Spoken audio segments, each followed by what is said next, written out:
Falar em nome dos entes públicos, né, dos gestores de água. Então, nós vamos organizar da seguinte forma essa sessão. A gente vai ter vamos ouvir uma manifestação não muito longa, né, do pessoal do DEMAI, da Sabesp, né, a respeito da apreciação deles do que a gente viu aqui, do que a gente viu durante o congresso. E depois a gente vai abrir para a nossa discussão, para a nossa troca de informações, para as perguntas de todos, para evoluir. Antes disso, apenas eu vou fazer uma rápida síntese do que nós vimos. Eu acho que ficou bastante claro das duas apresentações que a gente veio construindo as regulações, legislação e todas as nossas estratégias até o momento de trás para diante, né? Como bem disse o professor Tucci, a gente constrói as coisas de montante para jusante, não o contrário. A Caroline também colocou, através do que ela passou aqui, que a gente tem definido os limites e valores, não necessariamente aqueles limites e valores que vão dar o parâmetro de qualidade de água, de potabilidade, etc., não baseados em alguma evidência, né, mas provavelmente copiando de outros locais, o que tem seus riscos também. Então, falando especificamente da apresentação da Caroline, análise quantitativa de risco, né, então essa possibilidade que nós temos hoje, através de métodos matemáticos baseados em monitoramento anterior, de traçar uma estimativa de risco, né? Então, ter valores de referência, valores limite dos vários contaminantes e poluentes baseados em evidências. A definição de doses toleráveis de patógenos, né? Com uma base científica, então, para definir valores limites, para criar ou para revisar as legislações, né? Não apenas um copia e cola mal feito, né?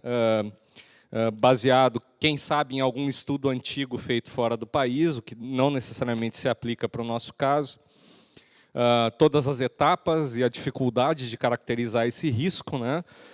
Uma coisa que me chama a atenção, por exemplo, para avaliar a exposição e avaliar a dose-resposta às nossas condições, quanto nós ainda vamos ter que avançar, por exemplo, em vigilância, né? Nos vários níveis, seja vigilância ambiental, vigilância sanitária, né? A questão do modelo, né, onde o patógeno, dele decorre uma exposição, uma dose-resposta, a necessidade de melhor conhecimento de epidemiologia, né, algo que é muitas vezes esquecido em saúde ambiental, e uma caracterização adequada do risco, né. Ela nos comentou, então, os modelos possíveis para medir essa questão da dose ingerida versus infecção, modelo exponencial, onde todos têm a mesma probabilidade, modelo beta-Poisson, onde há uma variável do hospedeiro, que é a dose-resposta, a gente considera faixas etárias diferentes, etc., né? A questão do grau de certeza e incerteza que tem essas análises, não é? Inerente à própria maneira como se pesquisa isso, e a quantidade de modelos que já está desenvolvido, mas há necessidade sempre de redesenvolver, né? Gostaria de lembrar, por exemplo, o caso da Escherichia coli, né, que nos países temperados do hemisfério norte, a gente pega a Escherichia coli, é quase certo que ela veio agora, né, de um intestino de algum animal de sangue quente, mas no hemisfério sul, comprovadamente, ela pode, inclusive, estar crescendo no ambiente. Então, isso é uma diferença radical quando vai se analisar risco, né? E a necessidade de estudos brasileiros, a própria questão da sazonalidade, né? Eu trabalhei algum tempo com doença respiratória viral, quando a gente ia olhar a sazonalidade, por exemplo, em Campinas, a gente dava risada, não tinha sazonalidade nenhuma, até porque não tem estações do ano, né? Então, isso muda, com certeza, muito o modelo de risco, né? A questão de probabilidade das simulações, o impacto que nós já ouvimos largamente aqui das doenças de veiculação hídrica, a necessidade de trabalhar melhor com isso. Exemplos, né, que foram passados muito interessantes da USEPA, né, o exemplo de Giardia, onde se define, então, um risco aceitável, né, isso me faz parecer que esse risco aceitável também tem que ser definido com o suporte do sistema de saúde, né, o que me deixa mais preocupado ainda, porque, quer dizer, eu tenho que ter um risco aceitável em um número de pessoas doentes que o meu sistema de saúde possa dar conta, né?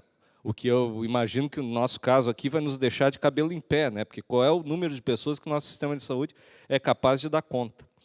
Então, veio também o exemplo de Cryptosporidium, de adenovírus.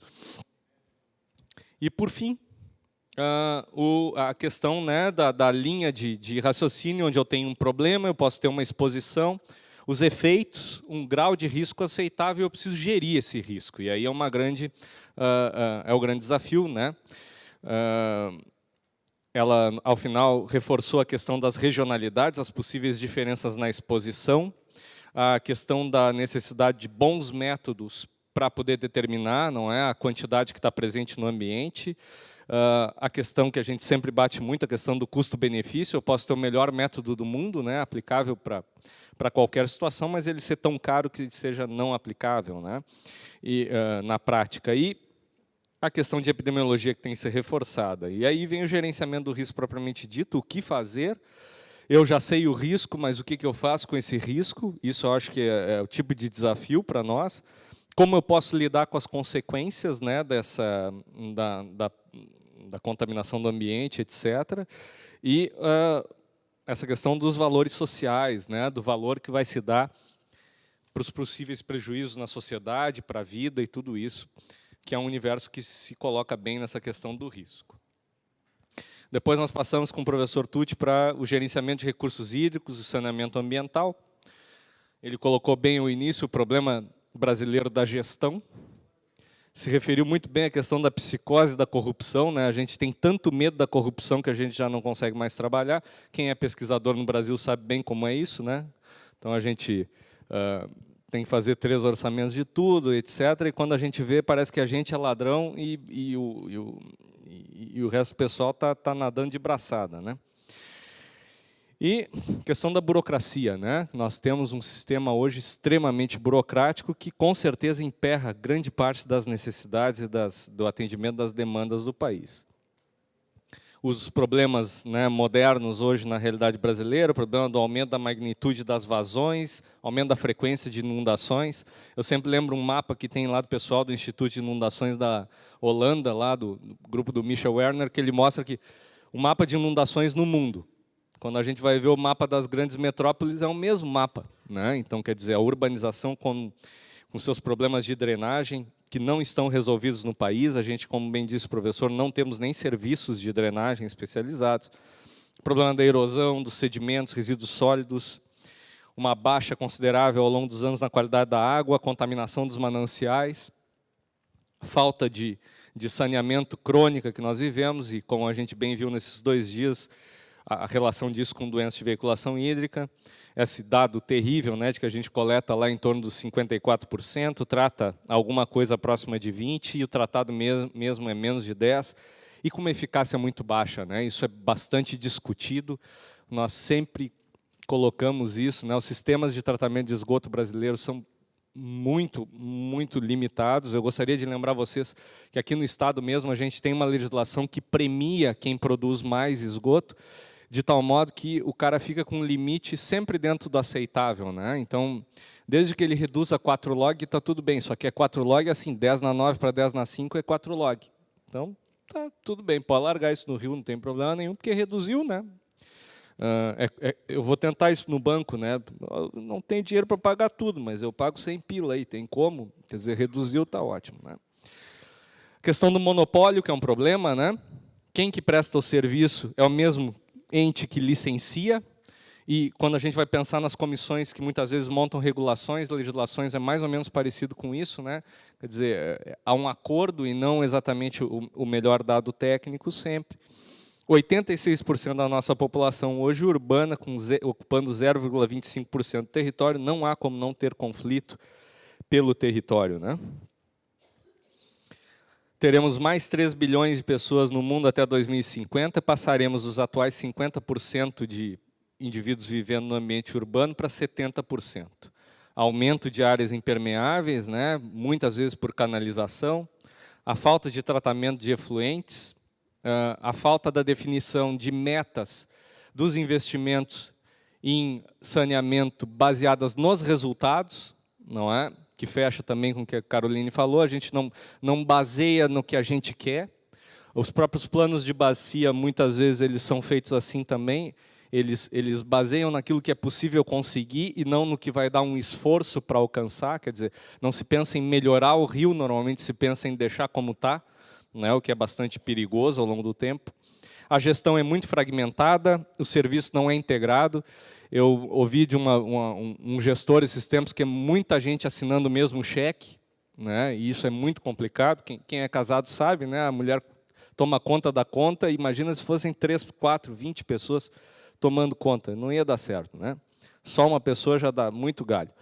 Os impactos integrados, né, ocupação irregular, resíduos sólidos, esgoto, drenagem, deterioração ambiental, enchentes, doenças, de tal modo que a gestão também deveria ser integrada, né? O professor Tucci comentou sobre os estágios da urbanização, nossos problemas crônicos de falta de esgoto, a estratégia de montante para jusante, nunca o contrário, a falta de água segura que nós estamos atingindo. O problema do esgoto ficou tão grande que mesmo a nossa alta cobertura de distribuição e tratamento de água já não vai dar conta. A falta de metas de esgotamento sanitário aplicáveis e direcionadas a resultado. Como bem colocou o professor, nunca ninguém olha como ficou o rio, se olha o que está sendo despejado, né? Drenagem de resíduos sólidos, né, o problema do aumento de velocidade e erosão nas cidades, da vazão e da erosão, a falta de integração entre os serviços, a gestão desastrosa, né, no fechamento dos rios naturais, na recanalização, falta de manutenção e limpeza, aumento das vazões pela urbanização, e aí se propõe, então, ações sustentáveis, né, baseadas em custo, e a comparação também dos países desenvolvidos e não desenvolvidos, com várias questões que a gente já conhece, mas sempre é importante retomar. Os períodos, né, de tratamento da água, do período higienista, corretivo, hoje o sustentável, e essa ainda não é a realidade brasileira, em muitos casos nós não chegamos lá. A comparação entre o nível privado e o nível de Estado, né, quais seriam as metas, né, então no nível privado a certificação do serviço, no nível do Estado a gestão integrada. O caso de Seul, que foi muito bem lembrado, o professor João, inclusive nosso pró-reitor, esteve lá, conhece bem, estava comentando essa situação, né, da reurbanização, da recondicionamento urbano de Seul. E, por último, se discutiu a gestão integrada dos recursos hídricos no plano de bacia e da gestão integrada urbana no plano de saneamento dentro das cidades, né, que é outro grande desafio, né, os planos de saneamento que estão saindo hoje dos municípios. E o serviço visto sempre de modo integrada, todavia sabemos, esse é um processo demorado, necessita de ações permanentes e, como bem coloca o professor Tucci, de instituições permanentes, instituições que duram mais do que 4 anos. E esse é um enorme desafio, né? Mesmo as instituições que duram mais do que 4 anos, muitas vezes têm gestores que duram apenas 4 anos, né? Então isso também é um problema. E a questão crescente, que a gente abordou várias vezes aqui durante o congresso, que é a questão de qualificação técnica, né? A qualificação do corpo técnico que vai estar dentro desses entes aí que vão fazer a gestão. Então, agora eu passo a palavra para a Márcia, eu acho que vai apresentar alguns dados do DEMAI, né? E depois ao Sampaio.